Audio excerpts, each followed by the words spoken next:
उपयुक्त मंत्रों में यह भाव दिखलाया गया है कि ब्राह्मण, क्षत्रिय, इतर लोग अर्थात वैश्य, शूद्र, निषाद, गंधर्व, देवता, अप्सराएं, मनुष्य मात्र, राक्षस एवं अन्य सब प्राणी गो-रूप ही हैं।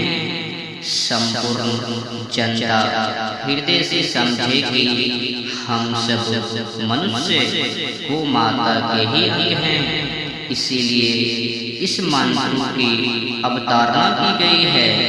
इस प्रकार हम लोग गो माता के शरीर के साथ अपनी एक रूपता देखना सीखे। गो माता के शरीर को कष्ट होने पर वह कष्ट हमें को ही होगा, या भाव मन में धारण करे। यदि कोई मनुष्य गो माता को कष्ट देता है या उसे काटता है या और तरह से दुख देता है तो वह केवल गो माता को ही दुख देता है, तथा गो माता के दुखी रहने पर भी हम सब सुखी रह सकते हैं। यह हीन भाव मन से हटा दे। गो माता का हमारे साथ अवयवी और अवयव का संबंध है। हम गो माता के ही अंग हैं। इसीलिए जो दुख गो माता को मिलता है वह हमें को भी मिलता है, ऐसा मानना चाहिए। और इसी भावना से गो माता का पालन और रक्षण करना चाहिए। दूसरे शब्दों में स्वयं अपने ऊपर दुख आने पर जिस लगन के साथ उसका प्रतिकार किया जाता है, उसी तीव्रता के साथ गो माता के कष्टों को दूर करने की चेष्टा होनी चाहिए। गो माता एक नित्य दूध देने वाली पशु नहीं है। गो माता तो गो माता है, जननी माता है, वो तो अपनी माता है। इसीलिए गो माता को जानवर भी नहीं कहनी चाहिए। जो गो माता को जानवर कह के पुकारता है या फिर कोई कहता है तो समझ लेना कि वो हिंदू नहीं है, बल्कि हिंदू के रूप में वो जानवर है। गो माता को पशु कहने वाले व्यक्ति वो स्वयं ही पशु है, ऐसा समझना चाहिए। गो माता तो माता है। तो प्रयुक्त वह अपने कुटुंब का हकदार है, या यूं कहिए कि मालिक है, और हम उसके परिवार के लोग हैं। यह भाव सदा मन में जीवित और जागृत रहना चाहिए। ब्राह्मण, क्षत्रिय, वैश्य, शूद्र, निषाद, राक्षस आदि सभी व्यक्ति लोगों में यह विचार जागृत रहना चाहिए। ऐसा होने से संपूर्ण जगतल पर गो माता की पूजा होने लगेगी। यह संपूर्ण जगत ही गो रूप अर्थात गो माता का ही रूप है। इसीलिए गो माता के साथ किसी एक पदार्थ की तुलना हो ही नहीं सकती। अन्य सभी पदार्थों को विविध उपमाएं दी जा सकती है। केवल गो माता ही ऐसा प्राणी है जो अनुपम है, क्योंकि वह प्राणी मात्र की निरूपम माता है।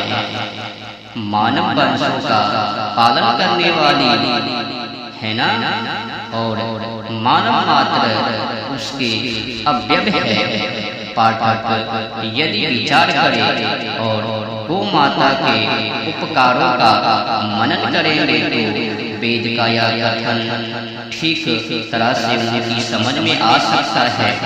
यह प्रश्न हो सकता है कि उपयुक्त वर्ण से वेद ने किसी बात की शिक्षा दी है। इस प्रश्न के उत्तर में निवेदन है कि वेद ने इस सूतक के द्वारा अहिंसा का उत्तमोत्तम उपदेश दिया है।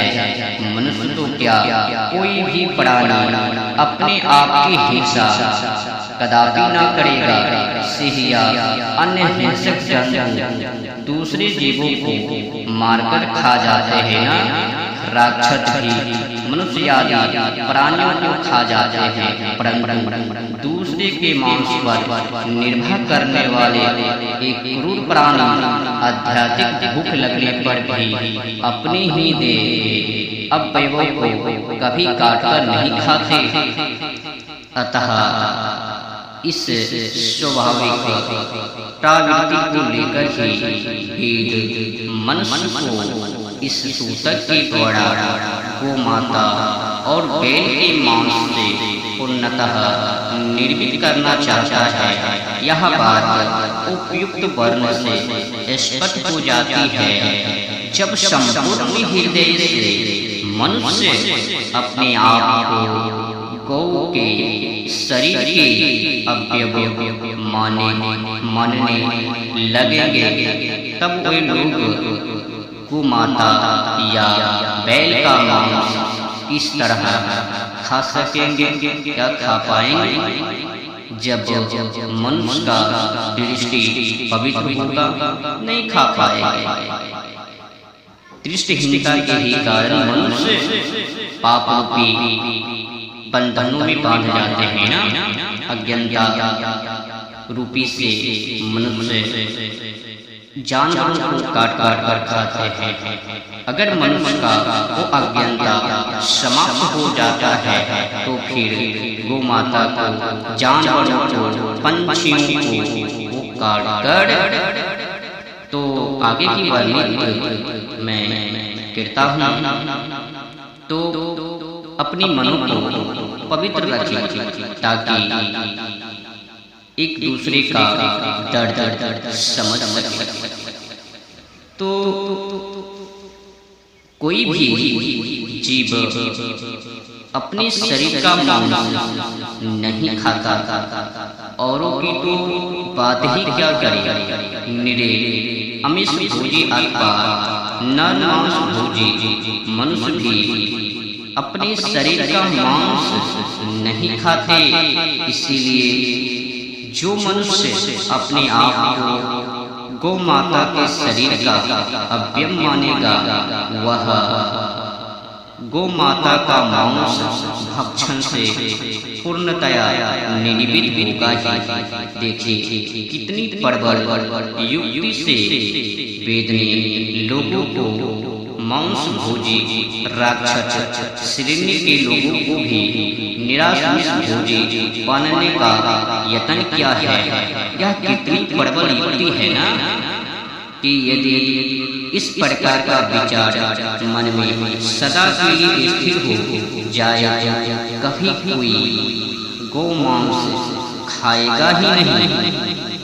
इतनी प्रबल युक्ति देने पर भी कई प्रश्नोत्तर विद्वान यह मानते हैं कि वैदिक काल में गौ मांस खाने की प्रथा थी और बैल का भी मांस खाया जाता था। इस प्रकार की दृष्टिहीनता व्यक्ति उपदेश देते हुए रहते हैं, बकते हुए रहते हैं पाखंडियों की तरह।